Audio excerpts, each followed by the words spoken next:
Thank you for your time. We're going to change over now to our first interview. Welcome to Ask the Therapist, and it's my honor today to have a wonderful person here that's touched my life directly, Dwight Dunlap. Dwight is a therapist. He's probably helped, no exaggeration, thousands of people, and it's my honor to have him here. Dwight, welcome. How you doing? Thank you. Excellent. Dwight, please tell me a little bit about, previously, how long you've been sober, where do you currently work? I've been sober now, it's been about 28 years. So 28 years of complete sobriety. Well, within that period, I relapsed as a therapist at Detroit Rescue Mission. Okay. But from then, that was in about 83. Okay. I haven't relapsed since. So it's So it's about fantastic. 20 So since something. 1983, over 20 years sober. Mm-hmm. So lots of people that don't understand sobriety get confused. Are we talking about methadone or Suboxone sober? We're talking about the real kind of sober. Well, this is what I would call sobriety real type. When I got off of heroin back in the 70s, 80s, they had methadone. Right. And now they have with the Suboxone. I'm not going to get into politics of that. Mm-hmm. But my sobriety came without methadone, or if I was in recovery. So referring to the real kind of sobriety, not using any kind of scheduled narcotic to change how we feel, or without any kind of substitution. Correct. That's remarkable. Working through your feelings, emotions, dealing with life. That's great.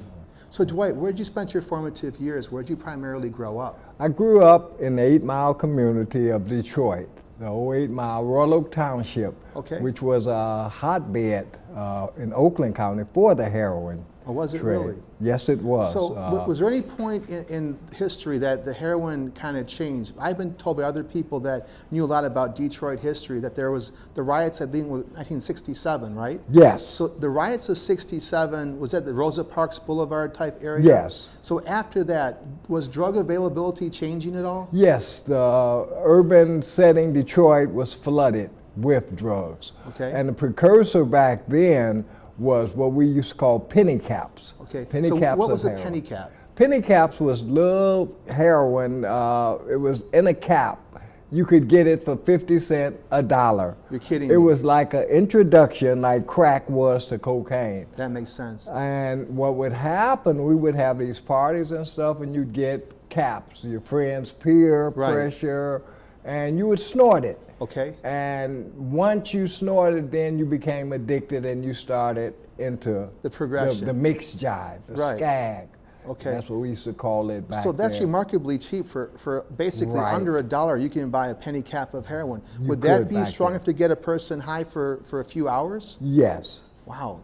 That's And remarkable. it was a snare. They had, even in Detroit, on Woodward, I can recollect, you could drive in, like soul food places. Okay. And you could drive in, you could get neck bones, beans, and a cap of heroin. You're It was kidding me. just that popular. They had drive-through efficiency Yes. with that. It had fragmented the community. Detroit was a setting back in the 60s, 70s, where it bypassed New York, Chicago. Right. You could get anything you wanted in Detroit in regard to opium and heroin. And so that just, it flooded the whole community. So how did that begin to affect your friends and family, this hyper availability of heroin in the community? Well, it caused a lot of, as I said, fragmentation. Most of the men my age, I'm 66 now, hooked on heroin, you were not there for your wife. Wow. So there you had the single parent family. The males, the mother spoiled the males, you know, because she couldn't be a father. Right. The father was nodding on dope and stuff. So that caused a lot of dissension in the community. Right, because the fathers are emotionally unavailable. That's true. And that's the best case scenario, and probably not even physically available if they're being incarcerated or if they're addicted. And so mom has to wear two roles. She has to wear the hat of the father and also earning and making the money and paying the rent. And on top of that, also being a mother at the same time. It must have been very overwhelming for many of the women in the community. It was. It was. It was Big Mama, in the African American community, and Hispanic probably was the same. Big Mama controlled. She was the matriarch. Okay. And that was mother, grandmother. Right. Most of the males, us males, we were hooked on the drug. Right. It presented a problem for me when I got in recovery. Okay. Because then you come back and then you try to reorient into the family system. Right. But you've lost your credibility. And lost your credibility. So we had a generation pushing on into the 80s of young African American males that were angry. Yeah. A lot of rage Right. and stuff. And then the father, he was like defranchised. You know, he's out of the picture. So it was a dilemma. Absolutely. And it still is. When did you recognize that the heroin was a problem for you personally? When did you recognize you actually had a withdrawal or a tolerance to it? Okay, for me, and I advocate, I've been doing that for the last 25 years, drugs and heroin is an equal opportunity destroyer. Now let me clarify that. Sure. Because see, I had a brother, and he wouldn't mind now me even sharing. He's in recovery. Great. He IV'd, he used mixed jive, and we used to have the boxing glove hands, we used to call it. That was SCAG, right. where they cut it the with low quality quinine. heroin, would call Right. it, all kind of damage would occur to the small blood vessels in the hands and arms and all Very that. demoralizing. Yeah. Me being a basketball player, I was an athlete. I didn't start using drugs until I got at UAD. Really? And I did it sneaky. Okay. It was a clique. Right. It was a clique of us, a group. With So the you're penny attending cap. college and you're supposed to be the healthy My athlete. senior year. Yeah. A lot had happened. I had lost a grandfather. Okay. My father was more alcoholic. I didn't have a mentor, even though Coach Callahan, who recruited me, was a father figure. But I got caught up in the peer pressure, and I can see that now with the kids. Yeah, absolutely. The peer pressure to achieve, being the hero. And when you experimented, I experimented with cannabis, and then that led to a crowd. Right. And then with the penny caps and the heroin. Right. I kept it hidden. Okay. And then the withdrawal. Right. You see. So when you first used heroin, did anyone kind of warn you and say, hey, by the way, when you take this drug, the withdrawals are really bad and this drug can actually kill you? No. I fell into the dilemma like a lot of the kids now. You can snort it and you won't get hooked. Right. Versus IV with the needle. But Absolutely. the withdrawal is just the same. Yep. Once you're hooked, then the physical withdrawal, as they say, the monkey. And this is the problem that we're dealing with all the time now, is that so many people begin using heroin in the beginning by snorting it, not by injecting it. And if I had $1 for every young person that told me they were never going to shoot up heroin, just snort it, I have millions of dollars. And that's a really good point. Yes. So once you have that dilemma, we move on to using heroin IV. How about the effects on your body, on your mind, on your spirit? How did that change everything? Self-esteem? It takes all of you. Okay. Totally. My body, it's every cell, every fiber within you craves that drug. Okay. It works you. Right. It's no fun getting high anymore. It's work. And it's like crack was. Now, you can never attain, you get the high, but then you're thinking about how I'm gonna get the next one, so you're always on the go. So in the beginning, you're paying someone to get high, but once you have a tolerance and withdrawal, you're paying someone not to be sick. You're paying not to be sick. So the focus is gonna be avoiding withdrawals. Withdrawing the physical withdrawal, but then it's a mental too. Right. So what kinds of services and help were you offered once you had the heroin problem? Was there a place you can go to get help? What kinds of inpatient treatment centers were available in that period of time? It wasn't for me. Number one, my pride wouldn't let me. I cold turkey. Oh, really? I cold turkey. Wow. So you stopped on your own with no medical medical help. Well, that was in the time when they were having when Detroit it was a lot of murders and stuff, the drug wars. Okay. And I had lost some close friends. So fighting for territory and fighting for turf? And I had gotten angry and I said enough is enough. And then I literally cold turkeyed heroin. Yeah, wow. 4 days. I was sick. What did that feel like? It's undescribable. You're sick. It's like you got the flu 1,000 times. Right, right. Flu 1,000 times. But if you don't have any co-occurring disorders, such as heart, you can come out. Right. You come out. Yeah, that's still very tough. Yeah. We talk about withdrawals and addiction.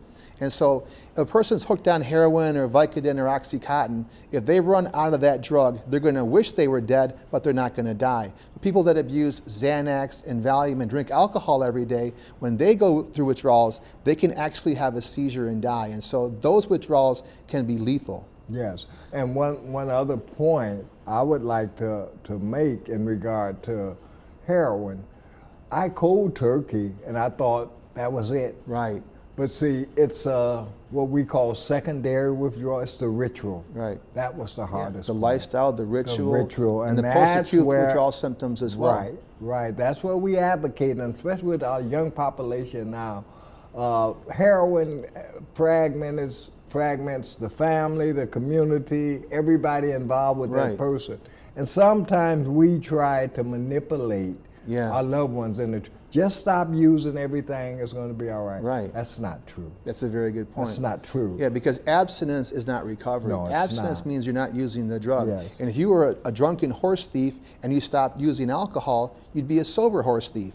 And that's progression. That's a good thing, but that's not a gold medal.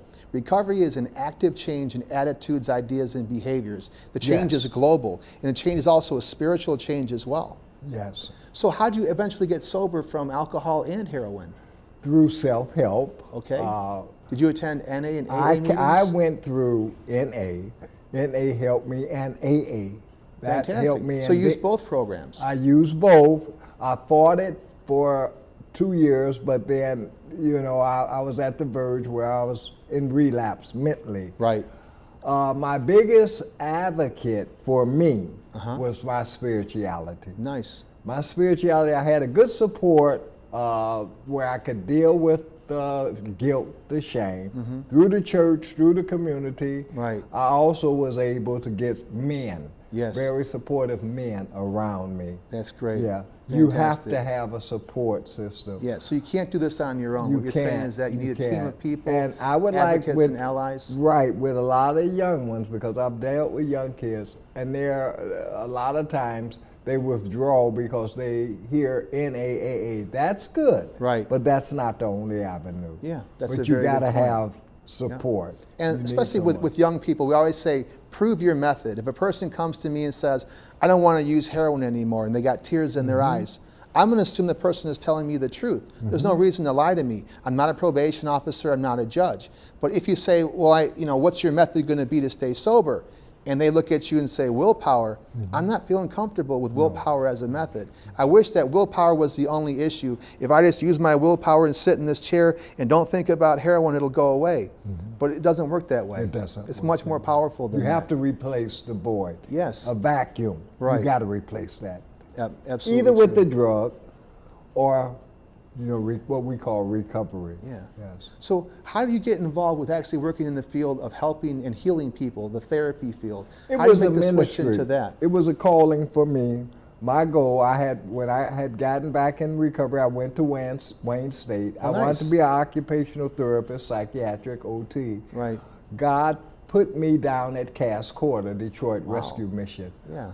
That was the spiritual awakening that I needed. Okay. It was a humbling experience. I worked with prostitutes, a lot of people on Skid Row. Right. And there I got my training. Okay. I got the training that I can empathize with Raj. Yeah. But I'm not going to feel sorry for Raj. Right. And I also got my training as far as how devastating this drug was, with the prostitution, with the gangs, with the individual, with the family. Yeah. So that's where I got my calling. A very significant person, he's probably dead now, Reverend Dawes. He pushed me, he motivated me. I had some good motivators. Yeah. And it was at Detroit Rescue Mission. Yeah, that's fantastic. And then I went to Pontiac Turning Point with Vicki Nowak back in '82. Oh, really? Back then? Yes, that's when we started, and it's ironic. Me and Rick McFarlane are there at Turning Point, and Paul Farrell. right and, now. And tell me about Turning Point. What do you guys actually do at Turning Point? How do you help people there, Turning Point in Pontiac? Turning Point is unique, and it's a change for me because we're dealing with a lot of men that have been incarcerated. Right. And coming out at incarcerated, and recidivism with that. Absolutely. And it's more, they know, and most heroin addicts or addicts, they're their best therapists. Right. But the thing is, how do you inspire? And we try to inspire these men. That's a very good point. We talk about addiction to get a person to change. It's nice to know about addiction and study addiction. It's more important to study change. For a person to change, they must have hope and a method. You got to have hope and a method to change. I'll give you an example of this. The person that's on Skid Row, that's lost absolutely everything, we can assume one thing about that person: they've had a lot of pain in their life, right? They've had so much pain. Their mom, their dad, their girlfriend, everyone has given up on him. And so if pain got people to stop using drugs and alcohol, we'd have pain centers where we just gave you a whole bunch of pain. That's not how it works. You got to have courage, and you got to have a method. Yes. And you got to have hope. Absolutely. Yes. So you worked at a Turning Point for a period of time, and you're back there today. Yes. So what's the difference that you see in the current heroin addict population versus in the 70s and the early 80s? This I tried to preach, and excuse it for a better term, but I tried to preach with drugs. It's a pattern. Okay. The 60s, the 70s were mainly African Americans. We're talking about the heroin. Right.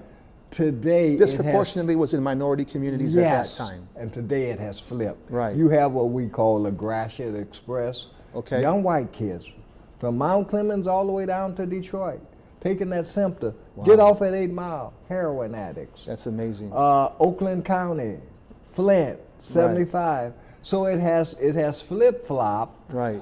The young Caucasian whites. Okay, so more a suburbanite population. Yes, why? Because they had the money. Right, that's true. And then you have the technology with the rap, and I'm not down in the rap media and stuff, but all that. It promotes the culture, though. It's the culture. We talk about, I think, in the old days, in the 70s and 80s, were prescription drugs like Oxycontin and Opana and fentanyl and morphine, were those pills actually available in the inner city back those days? Or were they kind of rare? They were rare. That's what I thought. Yes. So the person that got into heroin addiction was not going to be using pain pills first. No, not like now. And the pain pills are like what the penny capsule was. Absolutely. That's the introduction, right? So, and so now, I understand why a person in the inner city will sell drugs to have a better lifestyle. I'm not saying it's right, but I understand that if you eat government cheese, have a bad place to live, I can understand the motivation to sell drugs to get a better lifestyle.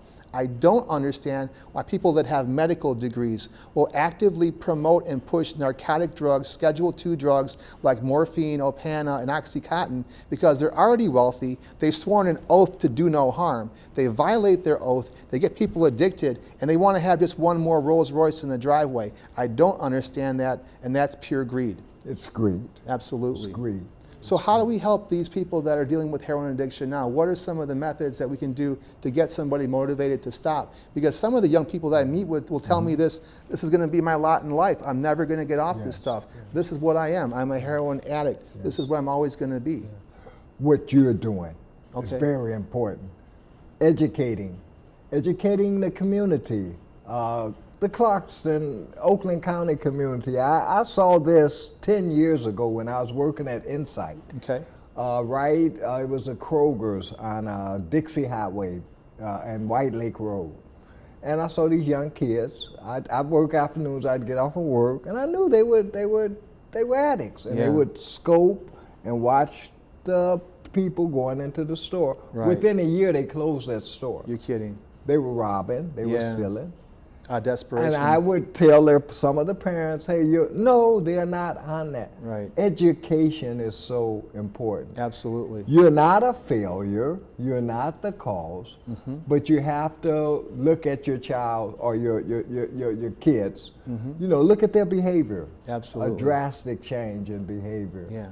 It's remarkable. For the first time in American history, we have more people that are dying from prescription drug overdoses than all illegal drugs combined. And that's the proof about the overprescribing. In 1997, they changed the rules. They can now basically go on TV and promote any kind of prescription drug that they want. And so there's no checks and balances on these doctors. If you use Oxycontin, if you use Opana, if you use fentanyl, if you use morphine, and you get it from a physician, and you run out and you have withdrawals, the doctor will say to you, you didn't take it correctly. In fact, the DSM-5, which is the book of all mental health diagnosis, so if you had to come to someone for a mental health evaluation, they go through the DSM-5 book and say, oh, you have a anxiety disorder, oh, you have depression.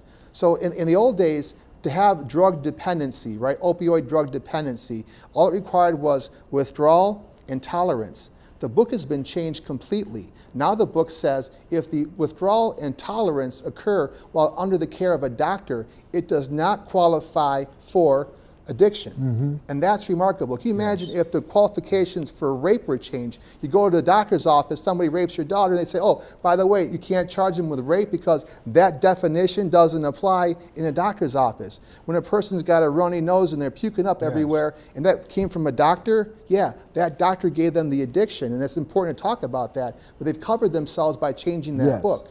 And that's really disheartening. Yes, and we enable, the system enables. Yes. It's a lot of greed. Yeah. We wait until it becomes a crisis, and I think personally it's almost too late. These kids are dying. Yes. These kids are hurting. They need, it's not so much beating them over the head. Right. They need some empathy, understanding. We have to spend time talking. We used to have family dinners. Right. I gotta work, you gotta work. We know the cost of living. So it's like a vicious cycle. Absolutely. But it comes to a point where we have to say enough is enough. Let's go back to some basics. That's what I say. Yeah. Basic family dinner. It doesn't have to be as extreme as it was. Right. But we gotta communicate with these kids. It's absolutely Cell phones, true. Yep. You know, it's so much that has contributed. Imagine in America right now, we have about 2.2 million people in jail or in prison. That's more than any other country in the world. That's more than China and India combined. That's more than South Africa per capita. And 70% of the people that are in jail or in prison right now are diagnosed alcoholics and addicts. And I promise you this, if you go to Oakland County Jail with a drug problem or an alcohol problem, you get no therapy, you get no help, you get no assistance. And so when people keep coming back again, over and over again, you almost want to think there's a possibility there's an incentive to not have anybody change. And so it's really interesting.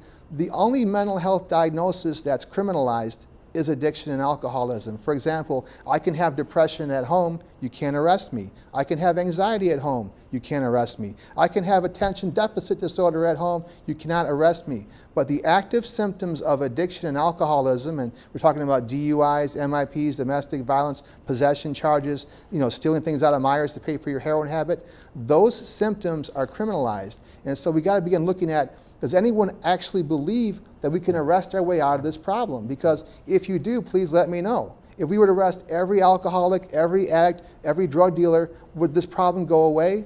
Well, the answer is no. So then why is 100% of all the confiscated money from drug dealers go back into the police and the criminal justice system? Why isn't half of that being given to treatment centers and helping people? Yes, and that's the issue. Right, absolutely. And that's where the courage comes on our part, like what you're doing. And for us pulling our head out of the sand and saying, this is the problem, what are we gonna do about it? Yeah. Yes. Yeah, and I've known Dwight for many years. He's probably responsible for helping get sober hundreds of people. He's been a voice, he's been a leader, he's been an inspiration to me, myself, and it's a real honor to have him here today. We're going to go on to our first question from our media source, and our first question is going to be about, talking about addiction, and we're going to talk about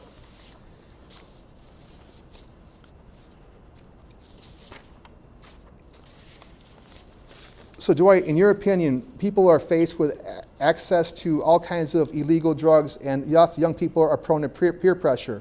What can we do to prevent young people from using drugs in the very beginning? Educate. Okay. And those of us like myself back in the 60s, because we do have a population of addicts that are in recovery, we have to come out the closet. Break the stigma. That's right. Yes. So we have to come out the closet, explain the dangers. Not so much beating our kids over the head. Don't do this, don't do that, because we have to be cognizant. Look at the schools. Yeah. From middle school on, the pills. We even start them off with what? ADH, so you take Ritalin. Yeah. So we got a culture of pill taking. 10% of the high school population is taking Adderall and those kinds of drugs. Only 3% actually have ADHD or ADD. Right. So we have to educate these kids. Absolutely. You know, it's a better way to deal with this. Talking. We used to have sports. They have sports now, but the coach can't do what he did then. Right. Right. It's more education, more compassion, empathy. Yep, and communication is very important too. With families have to keep communication wide open. If your daughter or your son comes to you and says, so and so offered me a Vicodin, so and so offered me some cough syrup, there should be no consequences to come to you with the truth. Communication has to be open and dialogue has to be open.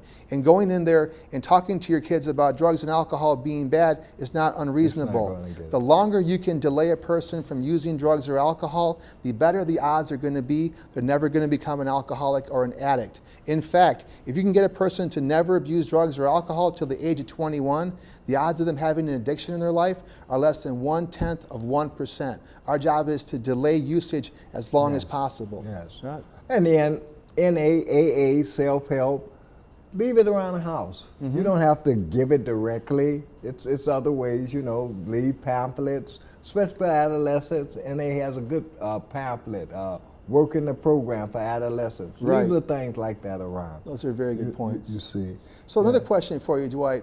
What actually works? If a person has a heroin addiction or has an addiction to other kinds of drugs, where should they go to get help, in your opinion? If a person came to their mother or father and said, you know what, Dad, I really do have this problem. What's the next step?